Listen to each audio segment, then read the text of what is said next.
ezenjawulo abali mu molo mukama ge taata abali mu saluni sebo abali mu botiki mukama abali mu maduuka g'ebizigo taata abali ku bigaali mukama abali ku boda abali ku bicycle zenyini abantu mukama ge taata abatembeya abatadde ebintu mu butale obwenjawulo abatunda ebirime ab'omunda mukama abali mu lockups kabaka w'abakabaka buli mukozi wa mulimo taata tumukukwasa mukama ba makanika abali mu kukanika mu galaji ezenjawulo ba engineers mukama abakola emirimu egy'obwa engineer abazimbi sebo bonna tubakukwasa tukukwasa abantu bonna taata weerage kabaka w'abakabaka weegulumize katonda w'amaanyi weegulumize katonda w'ekisa otuviireyo mukama mu ngeri ey'ebyewuunyo ojjawo ensozi n'obusozi nga bwe zitavangawo mu linnya lya mukama ffe Yesu mu kibuga ne mu kyalo abali e Bulaaya abali emitala w'amayanja abali e South Africa abali mawanga ga Bwarabu abali mawanga ga Asia abali mu European countries mukama abali mu USA abali e Canada taata bonna bakulabe mukama bonna bakukwateko taata bonna balaba amaanyi go bonna mukama batoola obujulizi bonna taata batoola obuwanguzi weegulumize mukama katonda w'ekisa weegulumize mukama katonda w'amaanyi gwatutaasa mukama omutaasa taata tukwebaza omutaasa taata tukugulumiza omutaasa taata tukutendereza omutaasa mukama ffe taata owebwa ekitiibwa amawanga gonna mukama ogulumizibwa abakyala bonna mukama ogulumizibwa abaami bonna taata ogulumizibwa abaana ab'obuwala mukama n'ab'obulenzi ogulumizibwa abasingozi n'abafumbo kabaka w'abakabaka wabeerewo enzigi ezeggula taata ez'ekisa eri buli muntu yenna ali ku Salt Media mukama ekisa kyo kimutomere kabaka w'abakabaka abali ku Salt FM bonna abali ku Salt Television bonna abali ku Salt Media app emitala w'amayanja abali ku Facebook ya Salt Sebo abali ku YouTube ya Salt taata tubateeka mu maaso go abali ku Salt Media app abali mu mawanga gonna kabaka w'abakabaka kana akaseera kababalirwe okuweebwa omukisa mukama kana akaseera kababalirwe okuweebwa omukisa taata kana akaseera kababalirwe gwe ngabo yaffe mukama oli kigo kyaffe taata oli ngabo yaffe mukama ezikiriza byonna ebitulumba byonna kwe bikoma ne bigweri oli kitala kyaffe taata ekisaanyawo endwadde ebadde ebonyabonya emirimu gy'abantu bo ebonyabonya ekonome endwadde ya COVID-19 mukama ojanukulireko n'omuliro oyanukule na mulire li COVID-19 mukama nga neggwanga lyeteekateeka okwewombeeka okusaba weegulumize kabaka w'abakabaka mukama nge taata olabisibwe mukama ngabo yaffe taata kigo kyaffe kitala kyaffe maanyi gaffe lwazi lwaffe ensulo ez'obulamu obutaggwawo mukama nge taata emigga egy'amazzi amalamu gikulukutire mu buli muntu yenna ali mu saavisi eno mukama weerage kabaka w'abakabaka weegulumize katonda w'ekisa tukuwe ekitiibwa n'amatendo mukama gw'atalemerwa mukama omubeezi ddala atabula mu kaseera ak'okulaba ennaku mukama bonna nga bagenze bonna nga batwabulidde taata weerage mukama maanyi gaffe amangi abalala beesiga amagaali abalala beesiga embalaasi naye ffe tuneesiganga linnya lyo tumanyi linnya lyo kabaka w'abakabaka ng'ebyawandiikibwa bwe byogera mu Zabbuli eya 20 olunyiriri olw'omusanvu abalala beesiga magaali mukama abalala beesiga mbalaasi taata naye ffe twesiga gwabeera omulamu otuviireyo kabaka w'abakabaka otuwa omukisa mukama nge taata otukuume mukama nge taata bamalayika bo basiisire okwetolola bonna abakutya mu linnya lya mukama ffe Yesu wabeerewo obujulizi taata wabeerewo obujulizi eri abantu bonna waŋŋamba nti bugingo yingira ekibuga osabe n'abantu bonna abalokole n'abatali balokole kabaka w'abakabaka nkwebaza kubanga beekubiriza bokka omwoyo omukama nge taata atambulanga abakunga bonna era essaawa zino mukama nge taata bonna beewaddeyo gy'oli kabaka w'abakabaka abantu bonna basinkane abantu bonna bakwateko abantu bonna bakomeko osaanuuse ensozi ojjulule ensozi otereze emiseetwe otereze mukama ebibadde ebiwonvu bijuze ensozi ozisaanyeewo mu linnya lya mukama ffe Yesu buli omu nga bwe yeetaaga obujulizi bw'oba obumukolera taata tukuwa ekitiibwa n'amatendo weebale gwe akuma Isirayiri ate bakere atabongoota weebale gwe akuma Isirayiri ate bakere atabongoota weebale gwe akuma Isirayiri ate bakere atabongoota weebale mukama akuma Isirayiri ate bakere atabongoota weebale kabaka w'abakabaka akuma Yerusaalemi ate bakere atabongoota weebale taata ow'ekisa akuma Yerusaalemi ate bakere atabongoota weebale mukama omulungi akuma Yerusalemu yatebaka era atabunguuta. Weebale kabaka w'abakabaka akuma Abayudaaya bonna ku bugazi bw'ensi eno. Tukuwa ekitiibwa n'amatendo Mukama akuma Abayudaaya bonna ku bugazi bw'ensi eno. Tukuwa ekitiibwa n'amatendo Mukama akuma Abayudaaya bonna ku bugazi bw'ensi eno. Tukuwa ekitiibwa n'amatendo Taata. Weegulumize kabaka w'abakabaka oweebwe ekitiibwa ekinene Mukama nge Taata. Oweebwe ekitiibwa mu ggulu ne ku nsi Mukama nge Taata. By'oyagala byokka bye bikolebwa Mukama nge Taata. Mu ggulu ne mu nsi kabaka w'abakabaka okwagala ku Taata. Okwagala ku kabaka w'abakabaka kwe kuba kukolebwa Mukama nge Taata. Okwagala ku Katonda w'ekisa kulabisibwe Mukama nge Taata omulungi. Kulabisibwe eri abo abalowooza nti bakyayagalwa. Kulabisibwe Mukama nge Taata eri abo abalowooza nti balekebwa ddala. Kulabisibwe okwagala ku Mukama eri abalina amabanja. Kulabisibwe kabaka w'abakabaka eri abalina endwadde. Kulabisibwe Mukama nge Taata eri ababadde balumizibwa wetujjidde Mukama nge Taata ng'eri abalumizibwa mu nseke, ng'eri abalumizibwa mu ndira, ng'eri abalumizibwa mu nabaana, ng'eri abalumizibwa Mukama amagumba gaabwe, ennyama yaabwe, ensusu zaabwe, ng'eri abalina ebizimba byonna Mukama nge Taata bibule. Okole ku bantu Mukama nge Taata okuva ku bwezinge bw'enviiri zaabwe okutuuka mu ntobo z'ebigere zaabwe bonna babeere balamu kabaka. Abantu bonna Mukama amateeka mikono gyo, abalokole bonna amateeka mikono gyo, abakatoliki bonna amateeka mikono gyo, abangirikani bonna amateeka mikono gyo, abasiraamu bonna amateeka mikono gyo, abaseveniside bonna amateeka mikono gyo, abasodokusi bonna amateeka mikono gyo, abali awo bubeezi nga tebalina kye baagala kukkiriza nga bakoowu mbateeka mu mikono gyo Taata. Oli Katonda w'abalina omubiri bonna,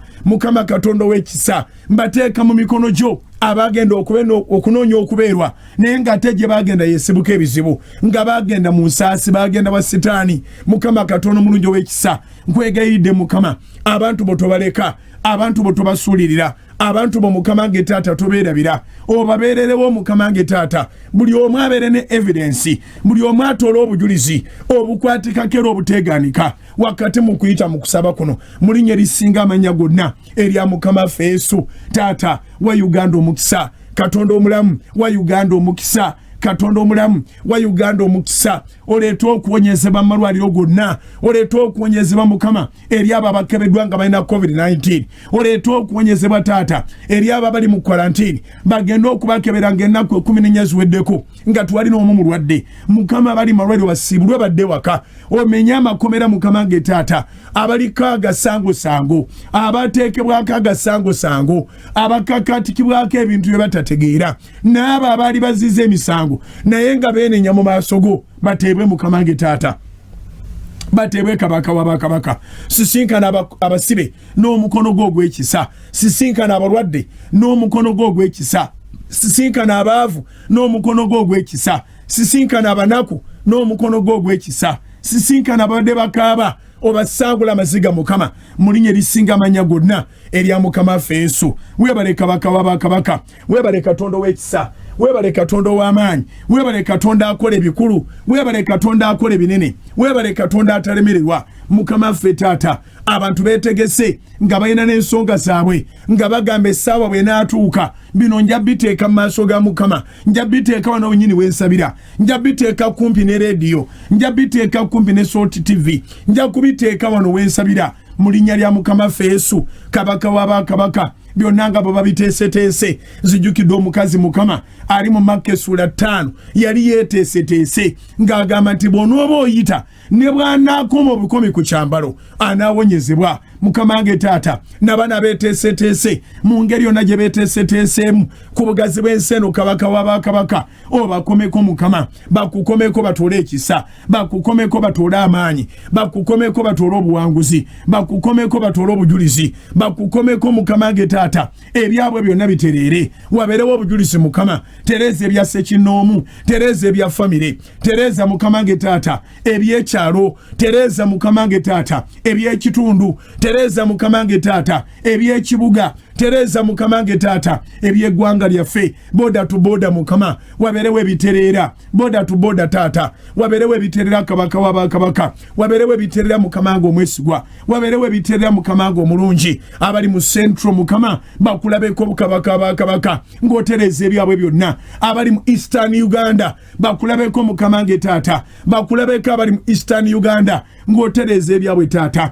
bakulabeko kabaka w'abakabaka abali mu northern uganda ng'otereza ebyabwe mu linnya lya yesu bakulabeko mukama nge taata abali mu northern uganda ng'otereza ebyabwe mu linnya lya yesu bakulabeko katonda omulamu abali mu western uganda ng'otereza ebyabwe taata bakulabeko kabaka w'abakabaka abali mu western uganda ng'otereza ebyabwe mukama ababadde batabuddwa bawa amagezi mukama ababadde balemereddwa bawa amaanyi taata ababadde bakawoye bawa amaanyi mukama bawa obujulizi mukama ge taata wabeerewo obujulizi obuyimusa abantu bonna eggwanga lyonna wabeerewo obujulizi obuyimusa abali mu mawanga abava mu ggwanga lino naye nga gyali yeevuma obadongooseza embeera baleme okuddamu okwevuma obagatte ku basanyuka obagatte ku balina obujulizi obagatte mukama nge taata ku bawanguzi mu linnya lya mukama ffe yesu weebale kabaka w'abakabaka weebale katonda w'ekisa weebale mukama omulungi mukama tukwebaza katonda w'amaanyi tukwebaza katonda asobola tukwebaza katonda abikola tukwebaza katonda atalemererwa waŋŋamba nti bugingo osoma n'ontwala mu yeremiya essula ya 32 olwabirimu 6 n'olwabirimu 7 awagamba nti yegwe katonda w'abalina omubiri bonna n'obuuza nti waliwo ekiyinza okunnema twalemererwa mukama tolemwangako kabaka w'abakabaka leka saavisi eno gye tuyingidde tugende okugifuluma nga buli omu aweera obujulizi ekigambo kyo amaanyi go nga bw'oyogera mu Isaaya 5:11 n'ogamba nti ekigambo kyo tekiridda gy'oli nga kyereere n'ekirimala kukola ekyo ky'okitumidde kabaka w'abakabaka nzikiriza nga nyimirire bano ku lw'ekisa kyo mukama era nzikiriza mukama ng'essaala z'ensaba oziwulira abantu b'ensaba nabo bawulirwa mukama nge taata wabeerewo obujulizi obuteegaanika weegulumize mukama nge taata obagabire abazeetaaga mu ddoola obagabire abazeetaaga mu za uganda obagabire abazeetaaga mu z'amawanga gye bali mukama nge taata wabeerewo ebikolebwa nga tebikolwangako mu linnya lya mukama ffe yesu omwana akatonda omulamu weebale mukama weebale katonda w'ekisa tukwebaza gwa tutandisa wiiki ate n'ogitumazaako tukwebaza gwa tutandisa omwezi ate n'ogutumazaako era tukkiriza mukama tine guno omwaka tugenda gumalako nga tuli balamu ffenna nga be tukuŋŋaanye mu ssaawa zino otugenda gumalako nga tuli balamu mu linnya lya mukama ffe yesu ate sigumalako mazi nga tuli balamu naye nga n'ebirooto tubiraba bikwatiddwako nga n'ebirooto tubiraba bituukiriziddwa mu linnya lya mukama ffe yesu weebale katonda alabikira awazibu ddala weebale katonda alabikira mu ddungu ddala weebale katonda alabikira mu lukoola ddala weebale mukama ffe taata akola ekigambo ekijja n'otwerabiza ebikadde tukwaniriza mukama mu linnya lya mukama ffe yesu taata saavisi tugiwayo mu ngeri ey'enjawulo taata tusaba oyogere naffe abasajja n'abakazi bangi abawala n'abavubuka bangi abalinze nga beetaagayo ansa nkwegayiridde mukama nge taata neewaayo gy'oli okubeera ekibya nkozesa mukama nge taata oyanukule abantu bukadde na bukadde buli omu awulire nga ansa ye agifunye era obawa obujulizi mukama oddemu essaala nga bw'otoziddangamu bagende okujja n'obujulizi mukama nga nange onkoledde kabaka w'abakabaka siringa mizindalo gya ku kyaki siringa mizindalo gya rediyo mukama nge taata ng'onkoleramu nange nkusaba onkolere mu linnya lya mukama ffe yesu weebale mukama weebale katonda w'ekisa weebale katonda atwagala weebale katonda asaasira weebale katonda w'amaanyi n'abali ku sooti midiya bonna obakolere mukama nge taata nga n'abawulira b'obakolera mu linnya lya mukama ffe yesu ffeera ne tuddamu ne tugamba nti amiina lyebazibwe erinnya lya mukama lyebazibwe erinnya lya katonda ffe erikola ebikolera eby'amaanyi tuyimuse emikono tusabe essaala ya mukama ffe kitaffe ali mu ggulu erinnya lyo litukuzibwe obwakabaka bw'obugye byoyagala bikolebwe mu nsi nga bwe bikolebwa mu ggulu otuwe leero emmere yaffe ya leero otusonyiwe ebibi byaffe nga naffe bwetusonyiwa tukola obubi tolutwala mu kukemebwa naye tulukole mu bubi kubanga obwakabaka n'obuyinza n'ekitiibwa bibyo emirembe n'emirembe amiina taata tukuddiza obwakabaka n'obuyinza n'ekitiibwa bibyo tewaliwo mwoyo gwonna oba ekintu kyonna ekiteeka okugabana ku kitiibwa kyo n'obwakabaka bwo n'obuyinza bwo nga tubikuddiza Mukama wange Taata. Tukusaba obikozese mu bulamu bwaffe, tukusaba obikozese mu mirimu gyaffe, tukusaba obikozese Mukama wange Taata mu magenda gaffe ne mu madda gaffe. Gwoba ofuga Taata, obwakabaka bwo, obuyinza bwo, ekitiibwa kyo byeba bisalawo kye tunaabeera mu linnya lya Mukama waffe Yesu. Kubanga gwe bw'osalawo nti kibeewo Taata kibaawo. Ogulumizibwe Mukama Katonda w'eggulu n'ensi mu linnya lya Mukama waffe Yesu. Weebale Mukama, weebale Kabaka w'abakabaka. In Jesus' name. Amen. Mbaaniriza nate mu service. Mbaaniriza mu service ejjudde amaanyi, ejjudde amafuta, ejjudde ekitiibwa n'amagezi ga Katonda. Nkomyewo n'ebigambo eby'obulamu, eby'essuubi, ebigambo eby'obuwanguzi.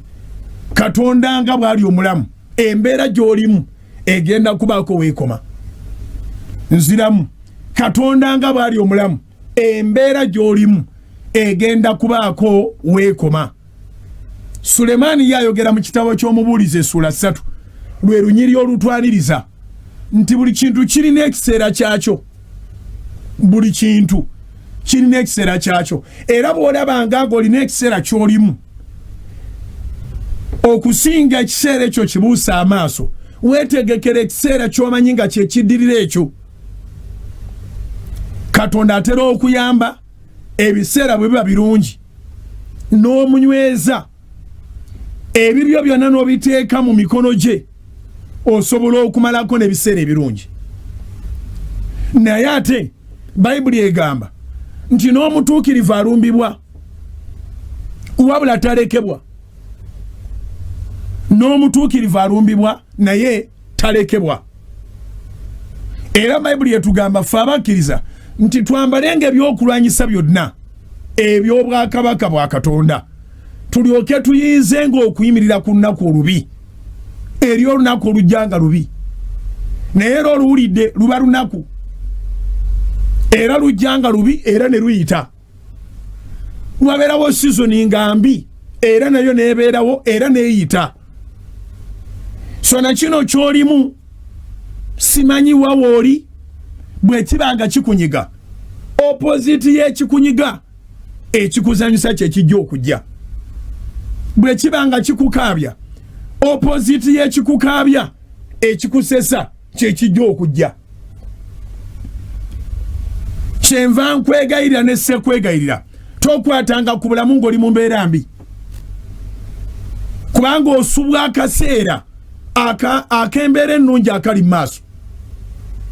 Nkiddamu, tokwatanga ku bulamu ng'embeera erabika tetegerekeka,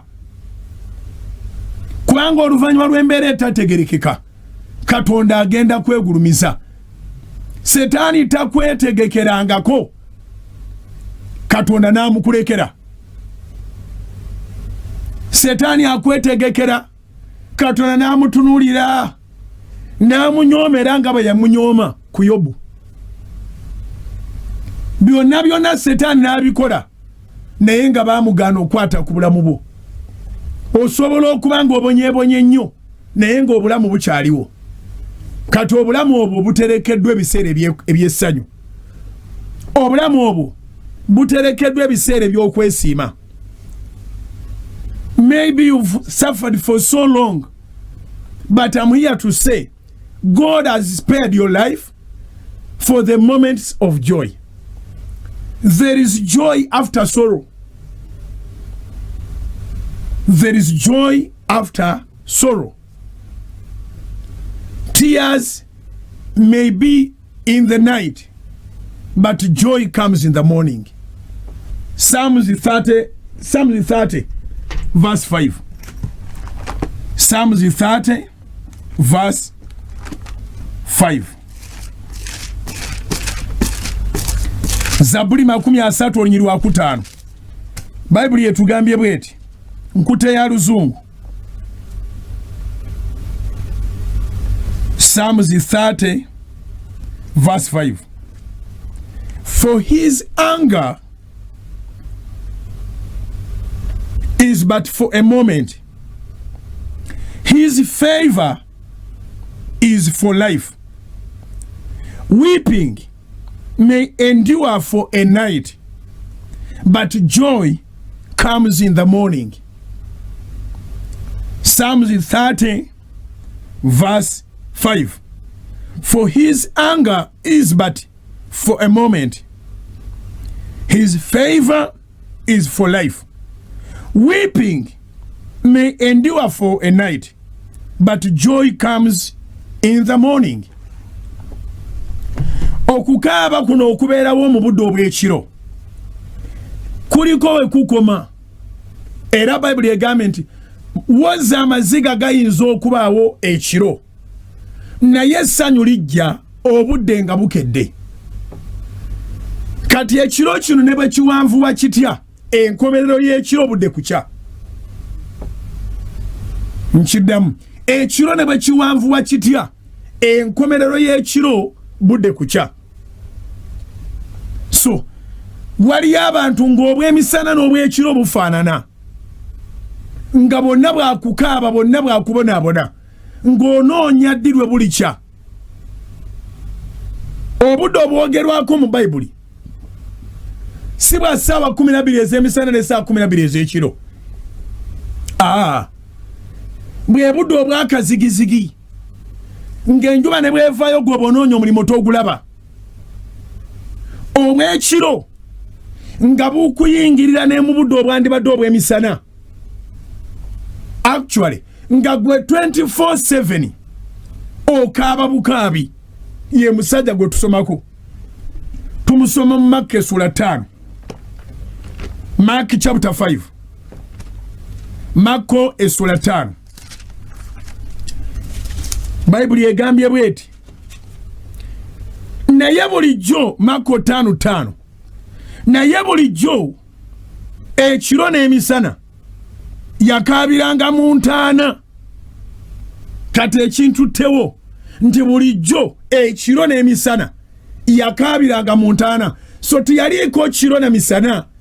Emisana n'ekiro byombi byamufaananiranga, byabeeranga byakukaaba. So when the Bible teaches that weeping may endure for a night, your night might mean 5 years, 10 years. But again, the Bible has to be fulfilled. The verses, the scriptures must be fulfilled. It is not only a night that will be there. There has to be a morning. There has to be another day, a daytime. Si kiro kyokka kye kinaabeerangawo, okukaaba kwokka si kwe kunaabeerangawo.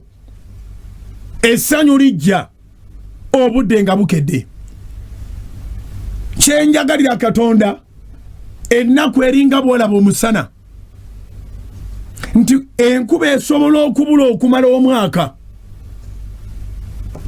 Katonda n'ateekateekayo ekiro ekimu ne mwerabira omusana gwa mwaka.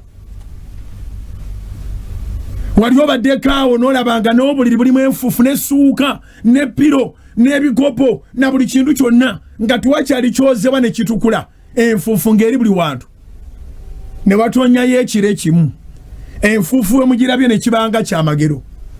Nubuze nti n'enfuufu evuddewa, ng'ekisuubirwa kati kasooto. So embeera ne bw'emalawo bbanga ki, Katonda teyeetaaga ate kukusanyusiza bbanga ddene. Mu sekendi emu osobola okutandika okuseka. Mu sekendi emu. Omukyala ali Gganda enansana ne famire ye, omwana yababulako, abadde yabula okumala wiki 2. Mwana banga Soloti TV, kubanga ebyo bye byaleeta Soloti teri kirala. Ng'egenze ne covering nebawa essaawa namba n'okusoba bya bwereere, abantu balabe ku kifaananyi, abantu babayambeko okuzuula omwana. Naye embeera embi temanyiirwa nti newankubadde twatuukayo ng'omwana ali mu wiiki namba ng'abuze, akutte wiiki 2, era maama olwamukwasa akazindaalo n'azirika, emmotoka ya Salt n'emutwala mu ddwaliro ng'akaseera ka kiro kyokka tebuliiko nti buliko emisana n'ekiro. Naye olw'okubanga Salt TV yabiyingiramu ng'ateereka ekisa kya Katonda, omwana yazuuse. Naye bwe yazuuse abadde akaaba era abadde azirika tiyazeemu kuzirika. Ssanyu lyereere. Nkuwadde ekyakulabirako nawe kyewalabyeko ku Salt TV. Famire y'e Ganda mu Nansana omwana waabwe yazuuse nga mulamu. Abaalaba ku Salt TV nga balina kuleeta buleesi mwana yonna gye bayinza omusanga. Maama yazirika, waliwo akaseera ak'okuzirika ne wabawo n'akaseera ak'okusanyuka. Maama yazirika ali mu ssanyu. Nakati famire eri ku Salt TV. Bali ku Salt FM. Tewaliwo ngeri yonna yagenda kusamira oba kweraguza. Thank God for a neighbor who is saved. Neighbor atenga mukwano gwenga mulokole. Yamugaana okukola ekintu kyonna n'amugamba tusabe. Tusabe. Essaawa y'omwenda tusabe. Ekiro ku mwenda tusabe. Nga bukya tusabe. Mulanchawa tusabe. Ne babeera ku Salt n'emu kusaba. Omwana sinze na munoonyeza. Naye omukono gwa Mukama gusobola okujjawo obudde obw'ekiro. Omukono gwa Mukama gusobola okujjawo okukaaba okubadde kutakuwa njawulo wakati wa misana na kiro nga kyonna kyafuuka kiro. Ennaku yo neemanyibwa ku kitundu. Setaani talina maanyi na muyinza obukuba akalango k'ennaku ye gy'akuleeseeko Katonda n'atabisiimula na ssanyu. Nkiddamu, Setaani talina maanyi na buyinza obukuba akalango nga bw'akulumisizza ennaku Katonda n'akireka ne kigenda bugenzi bwe kityo. Katonda alinayo revenge gy'agenda okukola akwerabiza ennaku zonna ez'obulumi. Katonda alina revenge gy'agenda okukola, ekigambo kinzijidde, agenda kukola revenge. Bible yayogera mu Psalms 94 that vengeance belongs to God. Katonda agenda kuvaayo n'ekiruyi. Agenda kubonereza ekibadde kikubonyaabonya. Era emizimu eno gy'alagana gigamba tubonereza. Maka sura 5 tuvudde ku lunyiriri lwa 5. Naye bulijjo ekiro n'emisana yakaabiranga mu ntaana ne ku nsozi ne yeesala amayinja. Bwe yalengera Yesu ng'akyali wala n'adduka n'amusinza n'akaaba n'eddoboozi eddene. Okubikulirwa kunzijidde. Waliwo ababeera mu church naye nga balogo kubanga ono asinza si mukkiriza. Gino mizimu gye gisinza kubanga Bayibuli eyogera mazima nti buli lulimi luli atulanga Yesu ye Mukama na buli vivi lirimufuukaamirira. Kati omuntu ono alabanga ye yadduse naye aliko emizimu egimuddusizza egyateekinga ova egyawamba obulamu bwe. Kati ono avunnamye si muntu era n'okusinza kwe tekukkirizibwa, tekusembezebwa. His worship, his praises are unacceptable because these are demons that had possessed this man.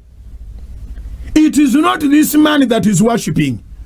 Ntegeeza ki nti teweribalanga kubanga gundi omulaba nga agenda nnyo ku church nolowooza nti agenda kukola birungi byereere. Asobola okubanga agenda ku church era n'avunnama n'asinza naye nga muyiye mizimu gye gisinza.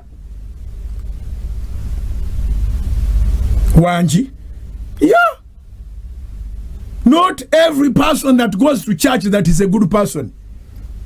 There are people who are possessed but they go to church. Era kyobala bakana akaseera ak'obutagenda ku church wabula nga ategwa bwennyini Katonda akukwatako n'osinziza w'oli.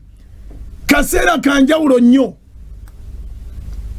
Ke kaseera akazimbye personal relationship abantu banabawulira nti church weridira mbali babagwadda, church weridira mbali bababifamudda, church weridira mbali banga batibakyali Katonda, church era ne lulinganzi gule tibali ku Katonda, omusumba atali ku Katonda ne kati tamuliko, omukiriza atali ku Katonda ne kati tamuliko. There is a difference between church goers and the real believers. Who are you? This is a moment of finding out yourself. Were you a church goer or you are a believer? If you are a believer, even when you are put in the den of lions, you will still believe. Mumbere ne ya COVID eno, omukiriza yongedde bweyongezi kukiriza. So, nkwegayiridde nnyo gwe yasanga omuntu n'akukola bubi mu church. Manya nti waliwo abantu abali mu church, waliwo abantu abavunnama mu maaso ga Yesu, waliwo aboogera ebigambo ebirungi mu Yesu era ebisuusuuta naye nga mizimu gye giboogereramu. Kisoboka okuba nga pastor bw'atyo bw'ali naye nga ali possessed. Kisoboka okuba nga mukyala pastor bw'atyo bw'ali naye nga ali possessed. Kisoboka okuba nga mukkiriza muno bw'atyo bw'ali mutula mwenna mu church tayosaamu naye nga ali possessed. Ng'asobola okuga nti otenderezebwa omwana wa Katonda omulamu naye nga ali possessed. Kati musumba twesigaani, weesige ggwe ne Katonda wangi, weesige ggwe ne Katonda. The only guarantee that you can give on a believer is a guarantee on yourself. The only relationship that you can trust is the relationship between you and God. Men change every day. Women change every day. Parents change every day. Children change every day. People change, but God never changes. That is why His word is true and is firm. Ekigambo kya Mukama kikoze era kyesigwa. Agamba tekigenda kudda jalinga kyerere. Tukijewa no. Marko 5 onyiro lw'omukaaga. Bwe yalengera Yesu ng'akyali wala, n'adduka n'amusinza, n'akaaba n'eddoboozi eddene ng'agamba nti onvunaana ki? Yesu omwana wa Katonda ali waggulu ennyo. Okugamba nti omwana wa Katonda ali waggulu ennyo, that is praise, that is worship. Naye ani ayogera kyekibuuzo? Ani ayogera? Ani ayogera? Kenkutegeeze ebigambo ebikulowoozesa okuba nti oli omu ku batakkiriza si gwe abyogera. Waliwo omuzimu ogwajeemera Katonda, ogutula mu bulamu bwo ne weerangirira nga feriya kubanga gwogera ku feiringa. Ebigambo byonna ebya tulemeddwa bya Setaani yaba bitadde mu muntu. In God all things are possible. Kati njagala twekebere nga abakkiriza. Eno service nazenga nzikiriza omwoyo omutukuvu okunkozesa. Emirundi gy'ogambye nti osobola kuzimba, olowooza ng'oyo omwoyo wa Mukama yakwogeza? Abalina ennyumba baava nazo muleeba. Emirundi gy'ogambye nti guno omwaka gufudde, olowooza omwoyo wa Mukama yakwogeza? Emirundi gy'ogambye nti sobola gwenga owulira tosobola, you can't. Okwenyooma kwonna mwoyo wa Setaani yaba akuyingiddemu, kubanga Katonda takwetaaga ng'oli munene nnyo. Katonda takwetaaga ng'omaze kusitula byuma alyoka akukozese. Katonda ayagala kubanga wooli ng'akuwadde obulamu. You can do all things through him. Katonda ng'akuwadde obulamu osobola okukola ebintu byonna tekikugwanira kukkiriza yatonda ggulu nansi ate n'obaako akantu akalala k'ogamba nti ako ng'ali mu ggwe tekasoboka. Wabula emizimu buli lwe gifunayo ka chance gyogerera mu bantu tegyogerera mu bbanga tebakulimbanga. Gyogerera mu bantu no underrating amaanyi go ng'abalala tebanaba kunyooma omuzimu ne gukuyingiramu ne weenyooma ng'abalala tebanaba kumma bisaanyizo gwe banyini omuzimu ne gukuyingiramu ne wemma ebisaanyizo ng'abalala tebanaba kugamba nti olemereddwa gwe banyini ne weerangira nti nemereddwa. Every negative confession, it is inspired by the devil.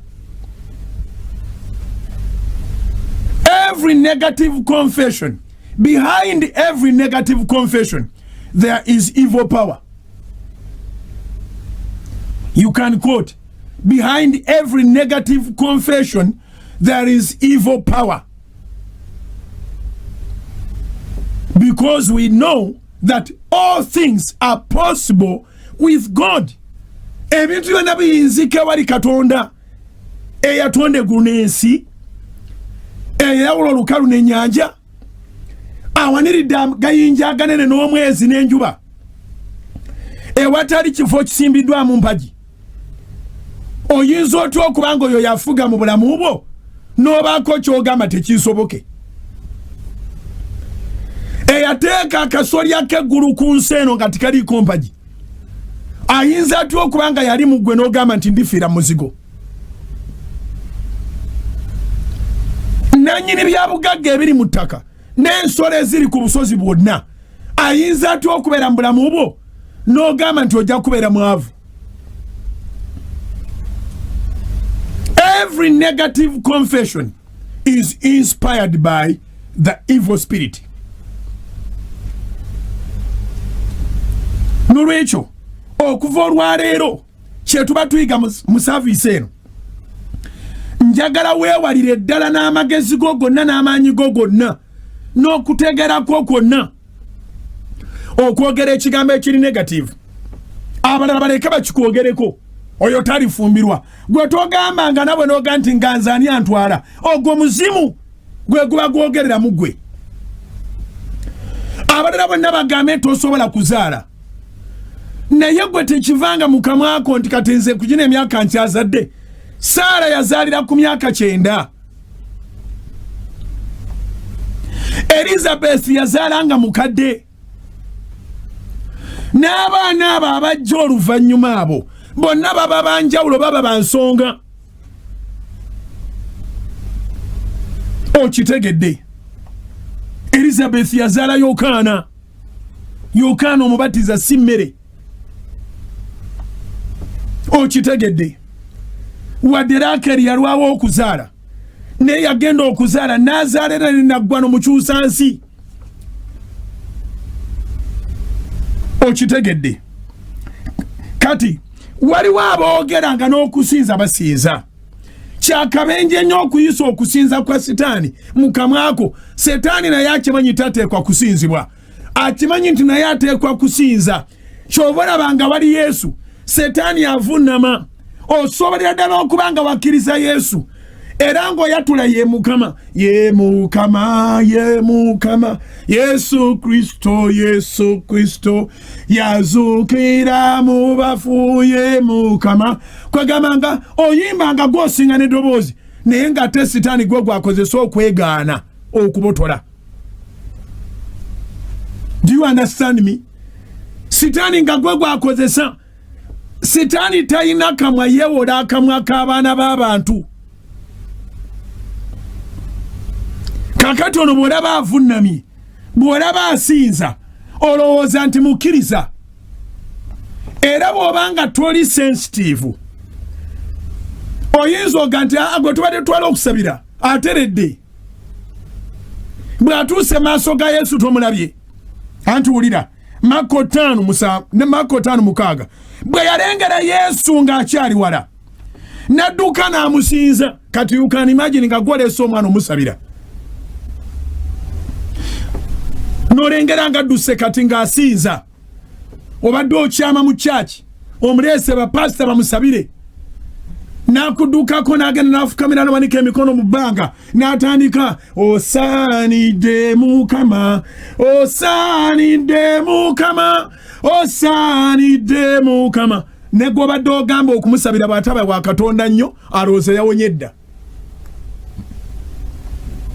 wangi naawe abadde amuleese omusabira bw'oba tomanyi nkola eno nga toyigirizibwanga bulungi era oga nti atuddeyo eka ateredde naye nga talina kyatereddemu n'eki muzimu gwe gwewombese kubanga buli muzimu gukimanyi nti Yesu yasinga gwe wali owuliddeyo omusamizi avuma Yesu kyakola tamusemberera naye buli musamizi oba abakulira oba akola ati asigala kali Yesu w'amaanyi oyo mumanyi Yesu w'amaanyi buli musamizi yonna gy'ali era babuzaabuza nnyo weekanga otutte ku ddogo lyabwe ng'ogamba nabo baagambye Katonda asigala Katonda abooluganda era ekibuzaabuza abasinga obungi ne mwekanga nga muyingidde mu by'obulogo kwega nti awo oli munnanga akola naye ate ayongerezaako Katonda agamba nti Katonda bw'anaabanga yagadde ayogera ku Katonda ki Katonda aliko emizimu adduse emisinde Yesu azze alina gw'ayagala okutaasa naye gw'ataasa alina eyamuyingiramu njogera ng'omusajja wa Katonda eyakuyingiramu ateeka okufuluma eyakuyingiramu abadde agambisa toyinza kubotola ateeka okufuluma eyakuyingiramu abadde akozesa akamwako agambisa toyinza kuzaala ateeka okufuluma eyakuyingiramu akozesa akamwako nti gwe toligaggawala oyo ateeka okufuluma gamba agende mu linnya lya Mukama waffe Yesu avunnamye Mako 5:6 bwe yalengera Yesu ng'akyali wana n'adduka n'amusinza n'agamba n'eddoboozi eddene buli muntu awulire buli abadde amanyi nti nno yayonooneka awulire ddoboozi ddene buli muntu asobole okulya bagambe bannanga ateredde kyova olaba olina okunyiikirira okusaba okuterera teboogera kwogere okuterera kukwatikako wangi okuterera tiboogera kwogere tosobola kugamba bugambi nti ngaggawadde omala gaggawala tosobola kugamba bugambi nti njavu wadde waliwo ebintu ebitayogererwa omwavu ne bwe yeesiga eddebe lya butto asigala ategerekese nti amasamasa kweyira butto naye so talina bugagga obugagga bweyogerera tibabwogerera obwavu bweyogerera tibabwogerera obugumba bweyogerera tibabwogerera okuzaala kweyogerera tibakwogerera abooluganda buli kyotali tolina gwogenda kirimba nti okiri oba okitegedde kati sitaani yalowooza nti ono bw'aleekaana ennyo ne bali ababadde bamuwulira ng'akaaba emisana n'ekiro bagendaga nti Yesu amusaasidde wabula ye Yesu akimanyi nti tannaba kusaasirwa mizimu gye gikyusizza kkala wangi emizimu gimanyi okukyusa kkala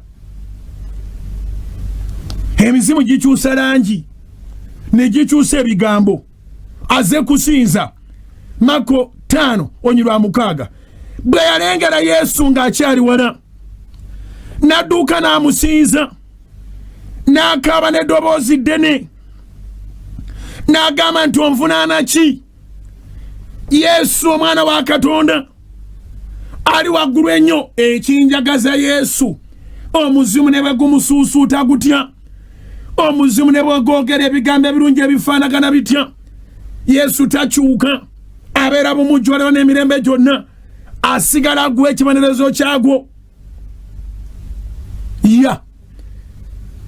asigala aguwa ekibonerezo kyagwo ky'obalaba bw'oba otandise okusaba Katonda ng'atandise okukola mulemereko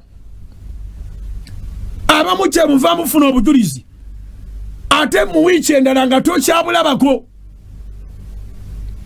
Setani anyigirizibwa ne yesetulamu katono n'ofunawo testimony awo no relaxinga. An underdose is too dangerous. Onywereranga mu Katonda tofunanga underdose mu Mukama. Katonda bakutandika konywera obujulizi bwo Katonda abukole bugweyo ne bwabukola ne bugwayo mulemereko kyofuninde mu Katonda tetolowooza nti ojja kyeyagalira mu ngoli bweru. Kyofuna mu Katonda kibeera kirungi nnyo ng'oli mu Katonda. Abamufulumye babonaabona bwakutandikako munyweze. So bw'oba otunula ono ayinawo okokka testimony naye tannafuna testimony yennyini.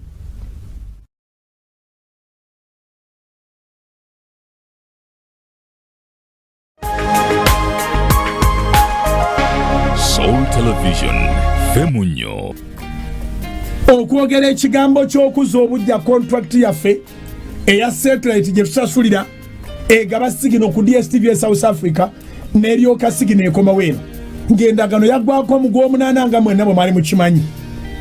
Naye mwebale nnyo mwebalire ddala nti emitwalo 5 ejja dola gye twetaaga kaabuze katatu gimaleyo. Kubira Mukama engalo ez'amaanyi kaabuze katatu gimaleyo mu mbeera eno nga bwefaanana. Zonna omugatte twazigasse n'abawaayo dola ne tugattamu nga okuva ng'ennaku z'omwezi 16 last Sunday okutuuka ku Sunday ng'ennaku z'omwezi 23 nga tukuŋŋaanyiza emitwalo gya dola 2,185 naawe nsuubiza nti oleeta dola 1,000 nga mmaze saavisi n'ezizo nzigaseeko ziri mitwalo gya dola 2,185 twazigase mu za Uganda mu wiiki emu yokka mukuŋŋaanyiza emiliyoni 92 n'emitwalo 86 mu 725 anti eza banka muzibanyi 25 waliwo abuzani kati ezani yazireese byebya banka miliyoni 92 n'emitwalo 86 n'ennusu 725 dola nga tugibaze tugikonvatingira ku 3,685 erudde ng'ezanyiraawo ebeera ku 3,675 bw'eba ejuumuuse ebeera ku 3,685 tugibalidde ku highest. So miliyoni 92 n'emitwalo 86 mu 725 ne tujjamu omugatte zonna wamu emitwalo gya dola 2,105 mu 1,185.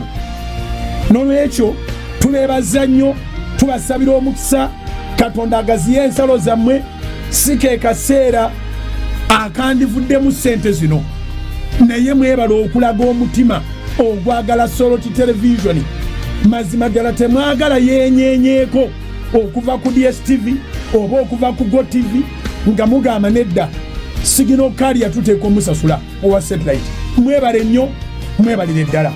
Amawulire gano ngenzo gabagamba nga nagatuusizza dde eri abo abakola contract empya ne mbategeeza nti tukoze ekitabangawo mu wiiki efaanagana bweti mu byenfuna ebifaanagana bwe biti nabo ne basiima.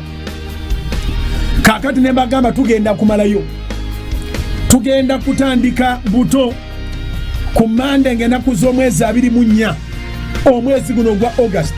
Campaign tugifundikire ku Mande ng'ennaku z'omwezi 3 August. Era ku Mande ng'ennaku z'omwezi 3 August lwe tugenda okutandika ekisiibo eky'ennaku 14 eza Septemba nziramu nga tumaze okwekolamu guno omulimu gwe twekozeemu nga n'abakola endagano balaze nti 50% tugijeeyo ne tubasaba batuukirize tuddemu twekolemu omulimu okuva ku Mande ng'ennaku z'omwezi 24 August olwokutaano nga 28 tujja kubeera ne night prayer ku Salt FM Solo TV ngeri live, naye Sunday service eribeerawo ng'ennaku z'omwezi 3 nja kubongera ku mawulire. Wabula ku Monday lwe tujja okumalayo anaawaayo nga gw'osembyeyo ofuna contribution yo ojja giwayo ku Monday nga 31, era lwe lunaku lwe tunaatandikirako ekisiibo eky'omwezi ogwa Septemba. Mukitegedde bulungi. Mwebale abawaddeyo, mwebale ababadde bawaddeyo ku speed n'enkoga nnyina zeninda singa mbadde zifunye, mwebale ababadde bateekateeka okweyo n'enkoga kiwedde nga siwaddeyo nga tese nesubira mu wiiki eno. Kati naawe omukisa guzze, tuddamu okuŋŋaanya ssente ez'okukiryalinga contract ya satellite gye tuwa Signal n'egitwala ku DSTV ya South Africa ne tulyoka tweyagalira ku DSTV ne ku GoTV. Ko omukisa gukomyewo, tuddamu nga 24 tugende lipooti esooka tujja gigaba ku lunaku lwa Sunday ng'ennaku z'omwezi 3. Then lipooti ey'okubiri nja kudda nayo mu misingi ku Monday nga 31 nga tumazeeko August tuteeka omumalako nga ne contract za August tuziziza bujja. Nsaba Katonda abakole bulungi. Nolwekyo mukitegere tweyongeddeyo mukisa gwa wiiki namba, naye mwebale nnyo. Emitwalo 2,185 eza dola zikuŋŋaanyiziddwa mu nnaku 7.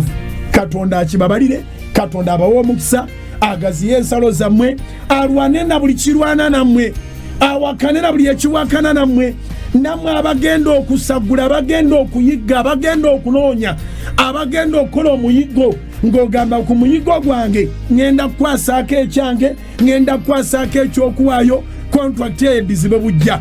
Mbasabira omukisa gwa Katonda. Nsaba Katonda wa Ibrahimu ne Isaaka ne Yakobo, omukisa gwe ogutalina buyinike gwe gatte n'abalokole n'abatali balokole, abaagaliza Solo abatajagaliza kulaba ng'eva ku mayengo olw'obutalinyuwinga. Era mwebale nnyo, mwalaze nti tuteekwa buteekwa okulinyuwinga. Nange nsaba Katonda alinyuwinga obulamu bwammwe, alinyuwinga omusaayi gwammwe, alinyuwinga amaanyi gammwe, alinyuwinga emikisa gyammwe, alinyuwinga contract zammwe. Katonda abakole bulungi, abakulembere, abakwase ku bugagga obwo obadde bukwekeddwa omulabe mu linnya lya Mukama Yesu. Nolwekyo beera nga weetegese, tuddamu okusimbula okuŋŋaanya ekitundu ekisigaddeyo. Genda ku akawunti zaffe nga bulijjo. Akawunti eya Uganda Shillings erimu Absa Bank, akawunti eya Uganda Shillings erimu Absa Bank, erimu Manyaga House of Prayer Ministries International. Akawunti eri namba 600 47 93 41 0. That's it. Njagala n'okubawa akawunti naddala mu abali ewala. Twatuuse Fort Portal, twatuuse mu bitundu by'Ibanda nga bagamba tibalinawo Absa Bank naye nga Centenary Bank gyeri. So naawe osobola okukola ku nsonga y'emu n'ogenda mu Centenary Bank. Centenary Bank tulinayo akawunti eri ezimba Pentagon, naye nziramu okubategeeza nti abali okumpi n'abali ewala, bw'oba oyina tithe, oba oyina offering, oba oyina contribution, osobola gitwala mu Centenary Bank. Ekijawula ku za Pentagon kyekino nti owandiikako ensonga y'okubankinga n'oteekawo tithe, oba n'oteekawo contribution, n'oteekawo satellite contribution, oba n'oteekawo offering. Byawukana kasa bibeera ku akawunti byawukana. Nolwekyo ayagala okuwa ekimu ky'ekkumi nga Centenary Bank yekuli okumpi, oyinza obutanoonya Absa Bank kubanga tekuliraanye. Akawunti mu Centenary Bank ya House of Prayer eri mu Manyaga House of Prayer Ministries International, eri akawunti namba 31 0 3 6 00 I repeat, the account in Centenary Bank, it is in the names of House of Prayer Ministries International. The account number is 31 000 60061. You can use it for tithes, for offerings, for any contribution, whether you are born again or not, because this media cuts across and it's useful to everyone.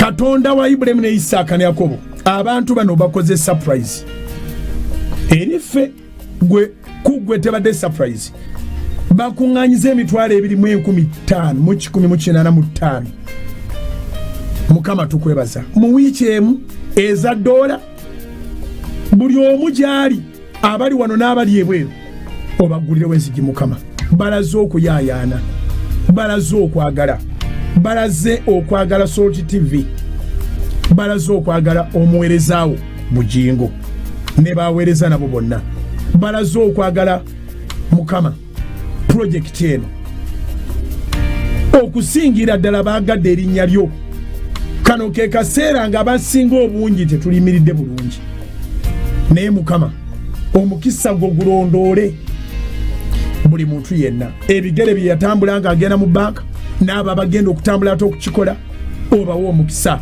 obawo omukisa obawo omukisa akawunti ezo Mukama tebateekerako nze bateekerako gwe naawe teeka ku akawunti zaabwe mu linnya erisinga amanya gonna erya Mukama Yesu bateekereko ekyo ekikatiddwa ekyo ekisuukundiddwa ekyo ekyomuyiika kye babasikuliza mu kifuba ne bawulira essanyu mu linnya lya Mukama Yesu amiina tambula wiiki eno genda oteekeyo contribution yo wetunadira ku Sande zandibanga ziweddeyo bwe zinaaba ziweddeyo ku Sande tujja bategeeza nti anga 3 tuyingire ekisiibo kyaffe tewaliwo kirala kyakuwaayo bwe zinaaba tizinagwayo tutambulira mu transparency eva tujja kujja tubagambe nti waliwo ezibulayo naye wano we tutuuse amakati twagasonjodde dda ne tulinnyako n'akagere katono mu kitundu ekiddako tetusobola kulemwa naawe tojja kulemwa kama kwomisa pamwononefu nakutiizinga nakubuulinga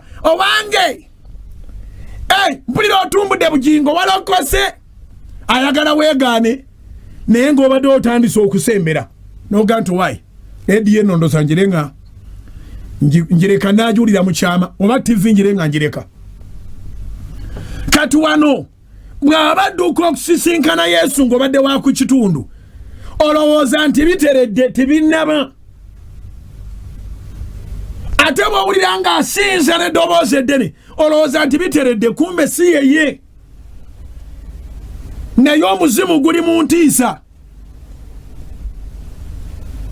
bwe yalengera Yesu ng'akyali wana Mako 5:6 n'adduka n'amusinza n'akaaba n'eddoboozi eddene ng'agamba nti onvunaana ki eri emyoyo egirowooza nga gyakufuna era nga girowooza tewali musango gwe giba gizizza bwe giba gikwefuze era gibuuza n'okubuuza nti kati otuvunaana ki abalala boogaggabaza olaba tetwabavaako ono lwaki tomutulekera n'abeera mwavu waffe ekinjagaza Yesu kye kino kye kindeekanyanga bulijjo emisana n'ekiro abooluganda eyafuna tiyafuna bibyo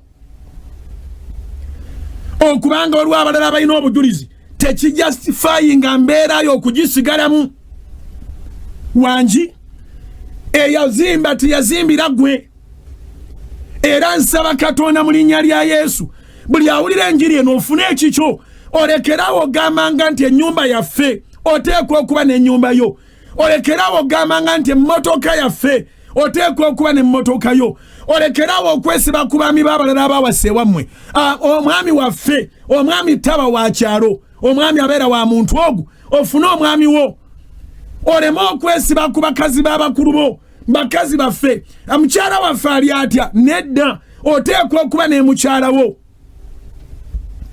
ne bw'aba mwana ng'azaaliddwa omwana w'abali abamuzadde kale wa famire wa musaayi gwammwe naye oteekwa okuba n'omwana wo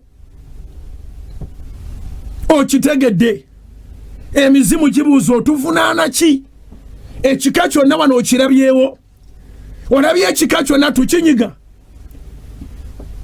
Yesu naawe beera ffe abantu 10 twakwatako omu kati omuzimu gubuuza onvunaana ki bali abalala nabaleka abooluganda gwe abala abali obulungi ewammwe bagenda kwewuunya Katonda agenda kuviirayo agenda kuyisaawo sipiidi mu linnya lya Mukama waffe Yesu abali obulungi tebali bulungi ku lulwo oteekwa okubeera obulungi obubwo nga bw'olina ennyindo ezizo, oteekwa okuba n'ebibyo nga bw'olina amaaso agago, oteekwa okuba n'ebibyo nga bw'olina ebigere ebibyo, oteekwa okuba n'ebintu byo.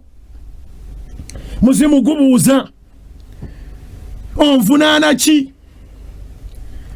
Makko 5:7 ng'agamba nti onvunaana ki Yesu omwana wa Katonda ali waggulu ennyo?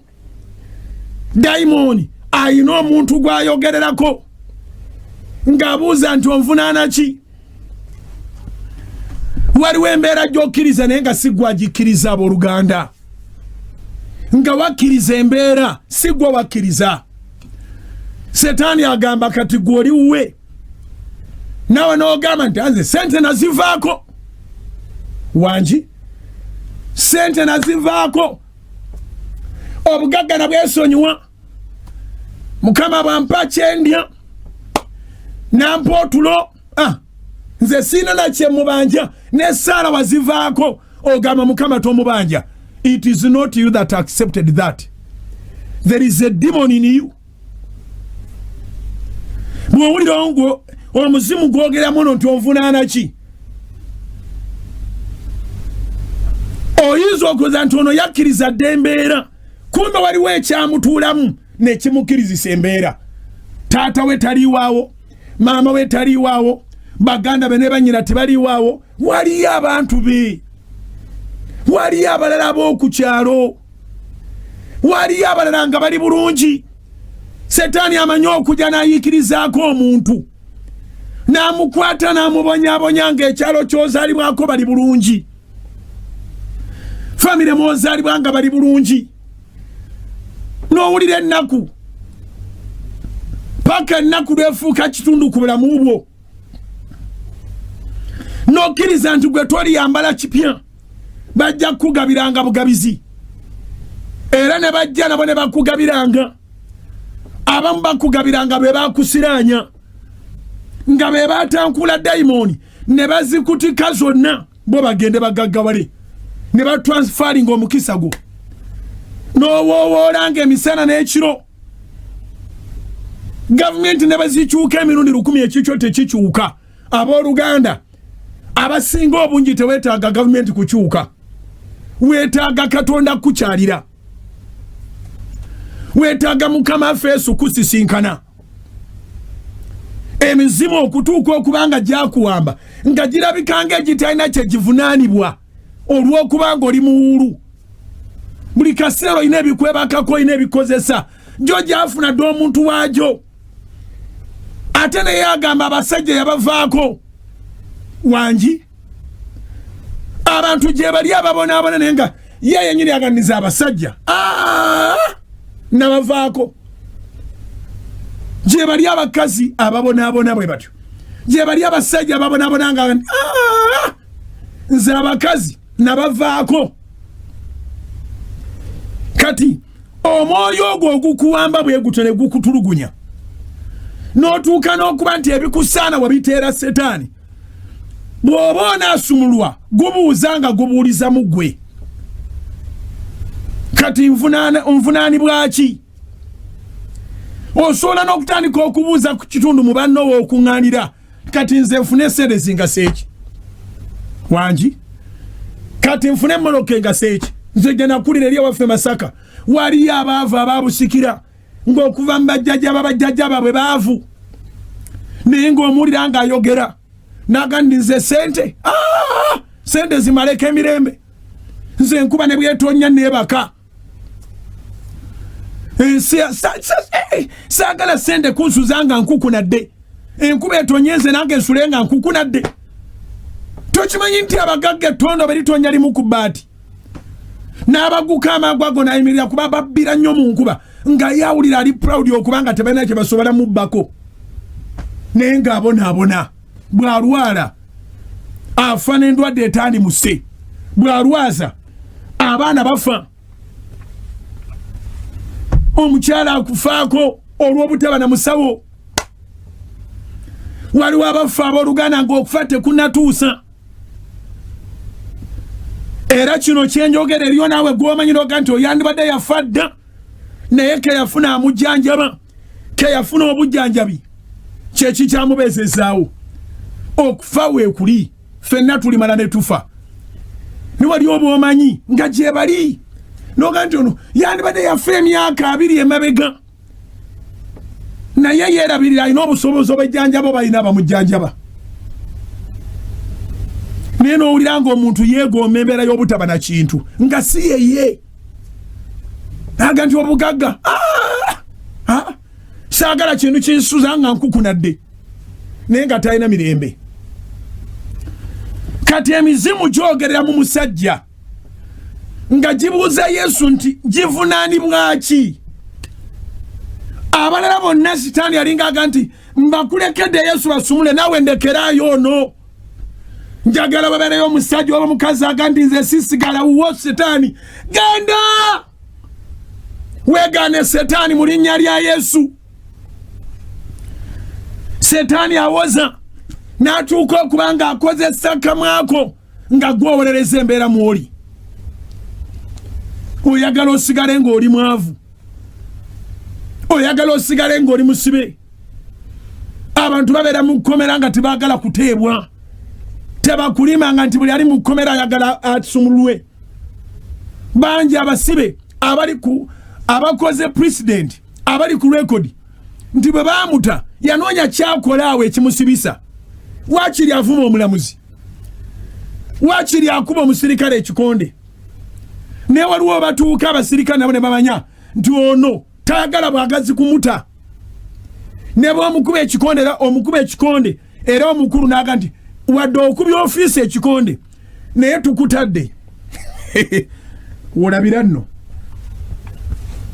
wadde okubya ofiisi ekikonde naye tukutadde wulira Mako 5:7 ng'agamba nti onvunaana ki Yesu omwana wa Katonda ali waggulu ennyo nkulayiza Katonda tombonereza otyo setaani akimanyi nti Yesu bw'ajja abonerezebwa setaani emizimu gyonna gikimanyi nti Yesu bw'ajja gibonerezebwa nsaba buli ekikubonyaabonyeza Katonda akiwa ekibonereza ekiri maximum nsaba buli ekibonyaabonyeza obulamu bwo Katonda akiwa ekibonereza ekiri maximum nsaba embeera yonna ekubonyaabonyeza Katonda akiwa ekibonereza ekiri maximum naawe akuwonya otereere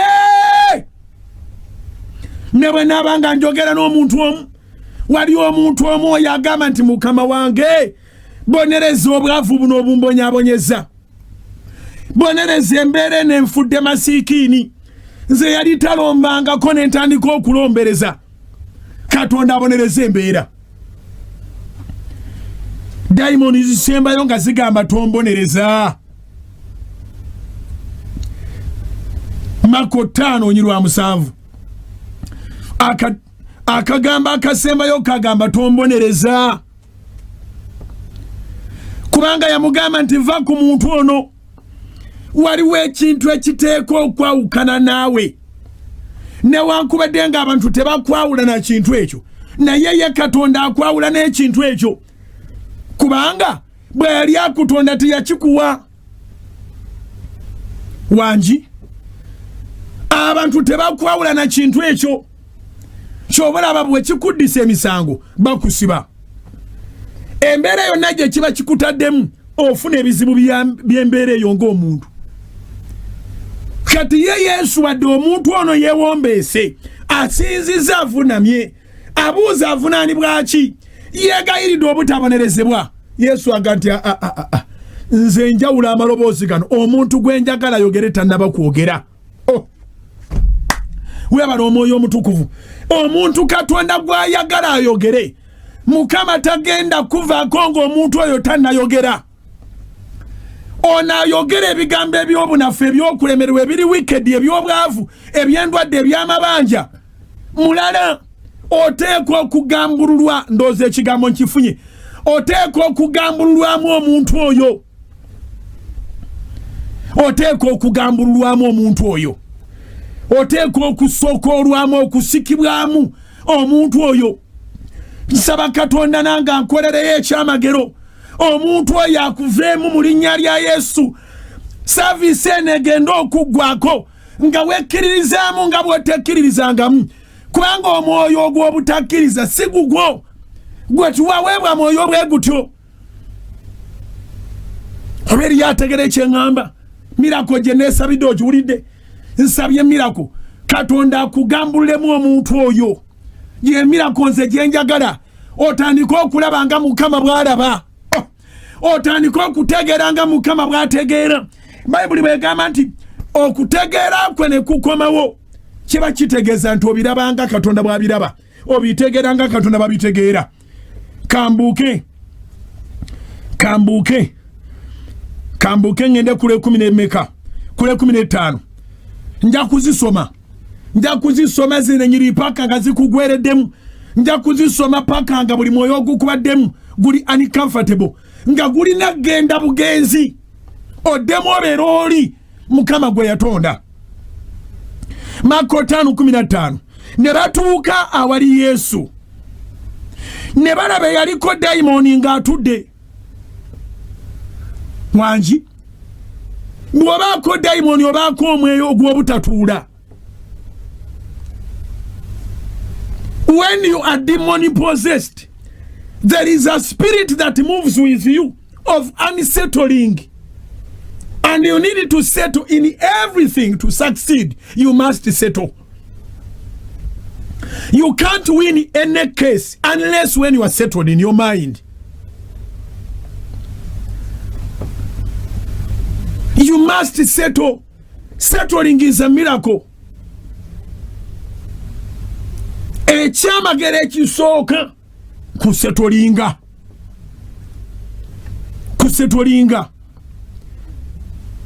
Marko 5:15 obudde buntwalaganya naye nange nja butwalaganya. Marko 5:15 ne batuuka wali Yesu wanji ne balaba eyaliko dayimoni ng'atudde. Tekimumalidde ekyo ng'ayambadde, nakyo tekimumalidde ng'alina amagezi. Atudde, ayambadde, alina amagezi. Yani oyo? Yani eyaliko dayimoni, oyo eyaliko dayimoni ne batya. Ayayay, akagamba ne batya akanyumira. Bw'oba oli mu mbeera mbi bakutya, buli omu akudduka. Ate bw'oba oli mu mbeera nnungi batya. Naye okutya kuno okwanjawulo. Wali bakutya ne bakudduka, emizimu gy'oba emyoyo egikusumbuwa tebaagala ku associatinga naawe kubanga oliko ebikusumbuwa. Wano batya nga batidde glory ya Katonda. Nsaba Katonda mu linnya lya Mukama waffe Yesu gwe yayita mu mutendera guli ogusooka, abalaba embeera yo ne batya ne badduka ne bagenda nga bageya. Katonda akole ekyamagero baddemu balaba embeera yo ng'osetolinze, bakulabe ng'oyambadde, bakulabe ng'amagezi gakuzeemu. Katonda abakuba entiisa. Simanyi oba nyina gwe njogera naye. Batya lwewafuna ebizibu, batya tuwali yakusemberera, batya buli muntu yakwenenya, batya abantu ababo tuwali agala kuwulisiganya naawe, batya buli omu yakwegaana olw'emitawaana gyo. Nobody wants to identify with you because of the problems that you are going through. Don't mind. God is going to cause another fear. A fear of how you have made it. In the mighty name of Jesus, I command you to make it by the divine power. Katonda alabise amaanyi ge. Katonda awangula amaanyi g'amagombe gonna. Katonda awangula amaanyi g'eddogo lyonna. Katonda awangula amaanyi g'ebikolimo gonna. Katonda awangula amaanyi g'emyoyo emibi ejabewa mwenjuyi zonna Katonda abiwangule batye abooluganda bagenda kutya abakulaba ng'oyambadde enziina bagenda kutya abakulaba ng'osuulirwa ebintu ebweru bagenda kutya abakulaba ng'ogobeddwa ku mirimu nga mirimu giweddewo bagenda kutya abakulaba ng'oweddemu bagenda kutya mu linnya lya Yesu. Nsaba Katonda akoleyo ekigenda okubatiisa balaba ennyumba egugumuddwa mu kitundu nga babuuza ani oyo agugumuddaawo ekizimbe babagambe yegwe bakube empaka okutuuka le banaakulaba ng'ozze weenyola wasetolinga ng'ozze weenyola mu nkatayo ng'ozze weenyola mu mmotokayo bagenda okulaba ng'abakozi bonna bavuddeyo ku sayiti bazze kwogerako ne boosi balengerera eri batye mu linnya lya Mukama waffe Yesu. Nsaba Katonda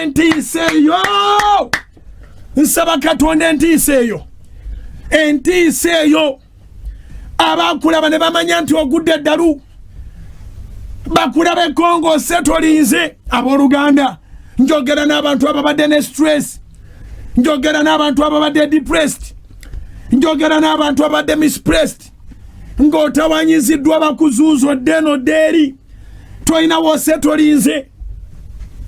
Omuntu n'akulaba n'atambula n'agenda ng'akwogerako n'agamba gundi mwamulabyeko alabika yagwa eddalu nga bakwogerako nti wagwa eddalu enviiri zo nga ziraga nti wagwa eddalu engoye z'oyambala nga ziraga nti wagwa eddalu abantu ebintu byonna ebibyo nga birabika nti wagwa eddalu emizimu nga bajja taking over abantu baku interpretinga bulala buli omu yakulabanga omulalu ne batya ati bagala na kwesembereza ennyambala yo tekyabaganya kusemmerera enviiri z'olina ku mutwe gwo tuwali ayagala kwesembereza.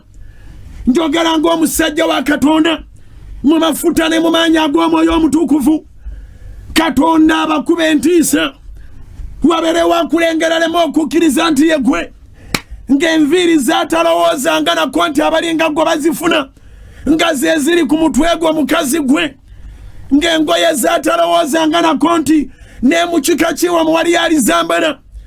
Bayibuli egambye ne bamusanga ng'atudde, ne bamusanga ng'ayambadde, ne bamusanga ng'amagezi ge gonna gakomyewo, ne batya kubanga baalaba oyo yaliko dayimoni.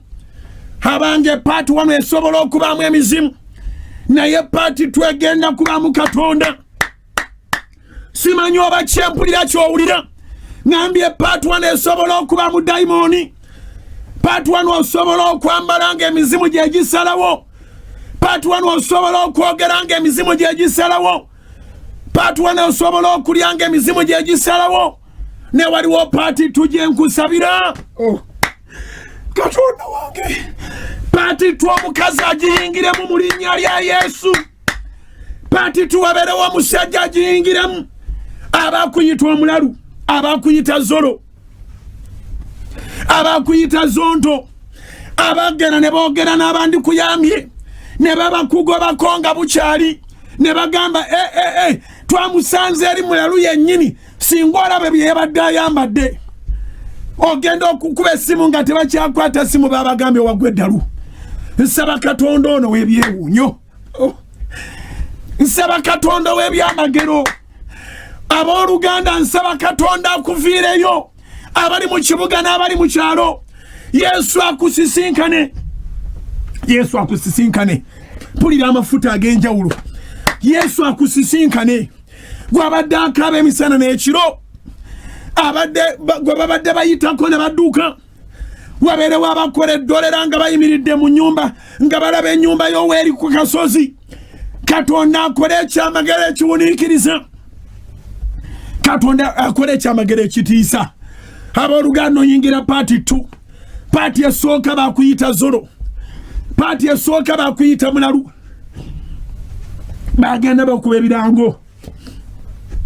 bagamba tosobola kutereera obadde olemye mu bantu bonna nangirya Katonda atalemererwa nangirya Katonda atalemwangako nangirya amaanyi ga Katonda abeera omulamu waliwo ekisa kyembulira kitomera abakazi waliwo ekisa kyembulira kitomera abavubuka waliwo ekisa kyembulira kitomera abawana waliwo ekisa kyembulira kitomera abalenzi Bayibuli egambye nti ne bakomawo bagenda okulaba ng'omusajja mutereevu nnyo ng'atudde ng'asetolinze obadde omalako omwaka ng'otambudde zooni zonna ozipangisizaamu toliko bantu watuufu obeera toliko bantu watuufu okolera toliko adresi gy'osobola kugaba eyaleka ng'okolera wali akomawo nga tebakumanyira kumanya abaliwo eyaleka ng'osula wali akomawo nga tebamanyira kumanya nti waliwo omuntu alinga gwe yali asuzeewo ozunga buzuuzi mu nsi ya Katonda eno njogera ng'omusajja wa Katonda mu mafuta ne mu maanyi ag'Omwoyo Omutukuvu nanyini kigambo kino kikutomera kiramba tosobola kusigala kyekimu Bayibuli eyogera mu Isaaya 5:5 nti ekigambo kya Katonda tekiridda gyali nga kyereere kirimala kukola ekyo kyakitumidde nangiri amaanyi agali mu kigambo kino mu linnya lya Yesu gakuba omwoyo ogw'okwenjeera ogubadde ku bulamu bwo amaanyi agali mu kigambo kino gakuba omuzimu gw'obutassetolinga toyina zooni w'obeera n'obeererawo ddala toyina kampuni mw'okola n'okoleramu ddala toyina wantu wonna w'ogamba nti wano wensangibwa omwoyo ogwo ogukukaabya emisana n'ekiro Bayibuli ega nti wozza amaziga gayinza okubeerawo ekiro naye essanyu lijja ng'obudde bukedde njogerera amafuta n'emaanyi ag'Omwoyo Omutukuvu ndagira ekikuta obudde bw'okibute ndagira ekikuta obudde bw'okibute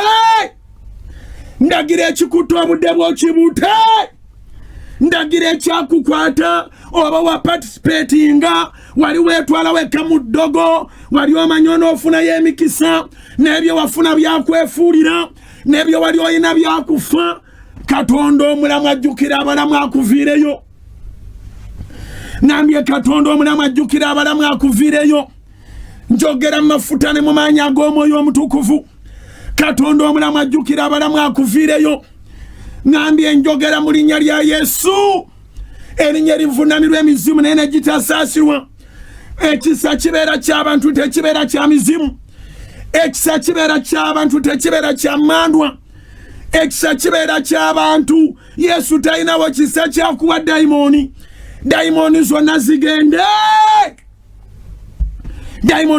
mu linnya lya Yesu ewamwe Katonda akoleyo omuntu ewamwe Katonda akoleyo omuntu atabaddeeyo Katonda akoleyo omuntu ewamwe atabaddeeyo nsaba Katonda akoleyo omuntu ewamwe atabaddeeyo obonyebonye nnyo y'ensonga lwaki okolifayinga okubanga yeggwe Katonda gwakola ewamwe abooluganda bonna abantu abaabonaabona mu Bayibuli muno Setaani yali ayagala okutta ekyo Mukama kye yabategekera naye kyamulema ennaku gy'oyiseemu yebe kufuula ow'enjawulo mu kika kyewamwe nangirya mu linnya lya Yesu abanaakulaba batye mu linnya lya Yesu abanaalaba yali yaddiba ng'akoze embaga batye mu linnya lya Yesu abanaalaba yali yasirana ng'akoze supermarket batye mu linnya lya Yesu abanaalaba yali yabulwako emirembe ng'asetolinze batye mu linnya lya Yesu nangirya amafuta ga Katonda tosaagira mu dakiika gye tulimu ngambye nangirya amaanyi ga Katonda tosaagira mu dakiika gye tulimu Katonda wa Ibulayimu ne Isaaka ne Yakobo mu linnya lya Mukama nge Yesu mu mafuta ne mu maanyi ag'Omwoyo Omutukuvu wabeerewo omukazi gw'okolera ekyentiisa ku bwakabaka bw'omubi wabeerewo omusajja gw'okolera ekyentiisa ku bwakabaka bw'omubi kitange gwenyimira maaso nga mpeereza buli kyo waŋŋamba nti bugingo oyingira ekibuga osabe n'abantu bonna abalokole n'abatali taata n'abatali tebaagala bwagazi kubeera bubi weeyanjule gye bali Mukama weeyogera mu Yokaana 4:8 nti bwe bataliraba kubonero n'ebyamagero tebalikkiriza n'akatono weeyogera mu kitabo kya Yokaana 4 olunyiriro lwa 48 wagamba nti bwe batalikiriza obonero n'ebyamagero bwe bataliraba obonero n'ebyamagero tebalikiriza n'akatono. Nangiri ebyalo byonna Mukama bisisinkane, nangiri ebibuga byonna Mukama bisisinkane, nangiri abasajja n'abakazi Taata basisinkane, wabeerewo obujulizi mu saavisi eno nga bwe butabangawo. Katonda w'ekisa ekingi nga twetegekera ekisiibo eky'amaanyi eky'omwezi oguyingira, wabeerewo Mukama nga Taata gw'osumulira mu guno omwezi, ebibamba n'ebirondoola n'ebigoberera byonna bikome mu guno omwezi mu linnya lya Yesu. Wabeerewo obujulizi ssebo, saasira eggwanga lyaffe Uganda, saasira Mukama nga Taata abaana b'obuwala n'ab'obulenzi, saasira abavubuka kabaka w'abakabaka abo be balangirira nti bamaama baabwe bazaalira bwereere, saasira Mukama nga Taata abo be bagamba nti oluzaalo abazadde lwabasala. Kabaka w'abakabaka gwakola ebitiisa, okola ebitiisa Taata, okola ebitiisa Katonda abeera omulamu, okola ebitiisa Katonda w'ebyewuunyo, okola ebitiisa Katonda w'ebyamagero n'abazadde gwe basazaamu, kubanga ono tumulaba yasulanga mu ntaana, yasulanga awoowola emisana n'ekiro. Bayibuli tegamba nti waliwo owooluganda eyali alambula, amakulu gaakyo nti ekika kyali kyamusazaamu, abazadde baali bamufiisa. Njogera n'abasajja n'abakazi ng'abantu babwe bamala n'emyaka nga teboogeddeeko nabo, bonna bayina amasimu naye tuwali n'omu amufaako. Ne bw'obeerayo emikolo tibabayita, ne beguba gwalumbe tibabayita, babafiisa. Naye Mukama nga Taata nga bakyali balamu mu nsi eno, amaanyi go gabasisinkane, amaanyi go gabasisinkane. Katonda omwesigwa mukoowole, mugambe Mukama osisinkane. Lwana na buli kintu kyonna ekirwanagana nange Mukama, lwana na buli mwoyo gwonna ogulwanagana nange Taata, lwana na buli muzimu gwonna ogulwanagana nange Mukama, lwana na buli ndagaano yonna ebadde lwana n'obulamu bwange, wakana n'ababa wakana nange.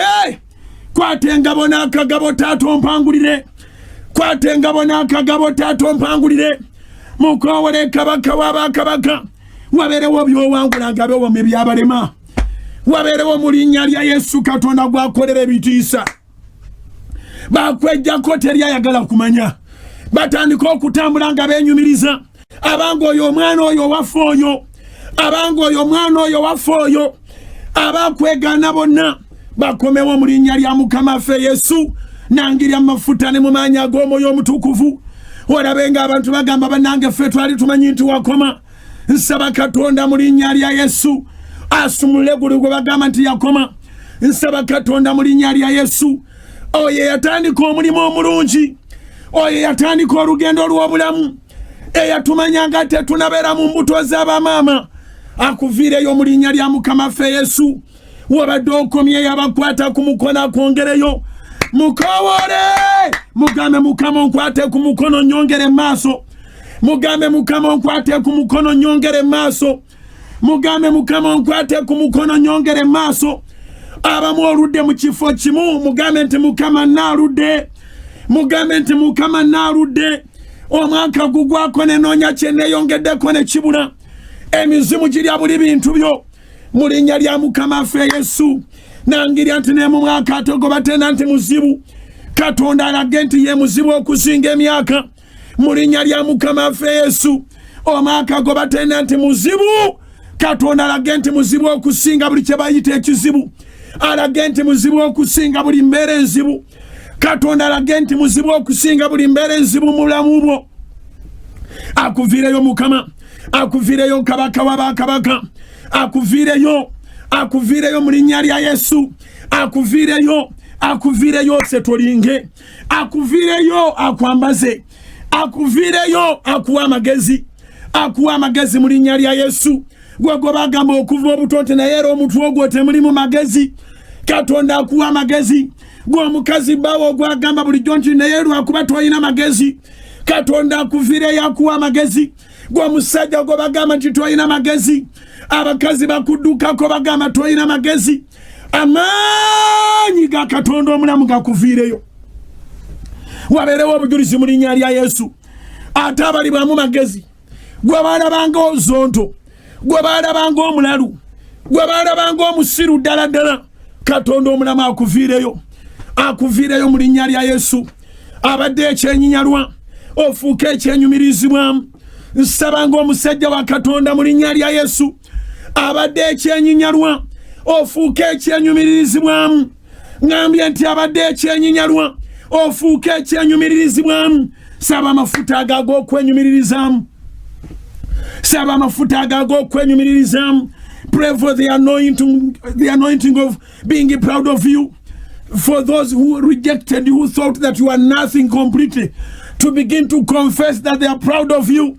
Saba mu linnya lya Yesu. Pray in the name of Jesus. Saba mulimi olukwangwira natera okumaliriza service eno. Sina kirala kyenjagala kukola naye njagala ndabe nga Mukama akutadde. Amagezi gakuddemu. Okole ebintu nga bagamba laba amagezi. Laba overflow ya wisdom. Yay! Laba overflow ya wisdom. Katonda akuwa wisdom nge flowinga. Katonda akuwa wisdom nge flowinga. Mu linnya lya Mukama ffe Yesu. Katonda akusumululira eddala. Akuwa amagezi agakola ebibyo. Katonda akusumululira eddala. Mu linnya erisinga amannya gonna erya Mukama ffe Yesu. It is my prayer that you may settle somewhere, somehow.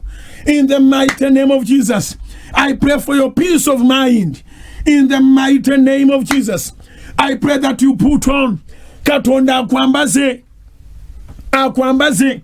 Akwambaze gogo bafumire engoye. Akwambaze. Akwambaze gogo bajeregere ebyambalo. Akwambaze. Njogera n'abantu abamu nga bali offended mu church. Katonda ndaga abali offended mu church. Ng'ekyakugobayo kugeya lwangoyezo.